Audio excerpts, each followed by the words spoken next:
Guys, today I am going to talk about my beautiful Gazania collection. Gazania is a genus of flowering plants in the family Asteraceae, native to southern Africa. They produce large, daisy-like composite flower heads in brilliant shades of yellow and orange over a long period in summer. They are often planted as drought-tolerant ground cover. To care for a Gazania, provide it with full sun, well-draining soil, and water only when the soil is dry, as they are drought-tolerant. Deadheading spent blooms encourages more flowers, and fertilizing with a balanced fertilizer can be beneficial, especially for container-grown plants. Here's a more detailed guide. 1. Sunlight. Gazanias thrive in full sun, requiring at least 6 hours of direct sunlight daily.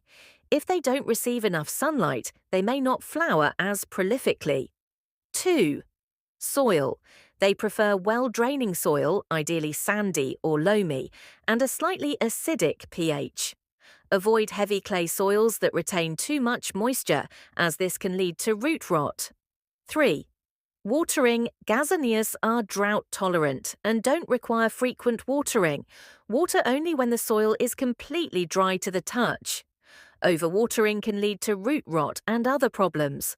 Water early in the morning to allow the plant to dry before nightfall.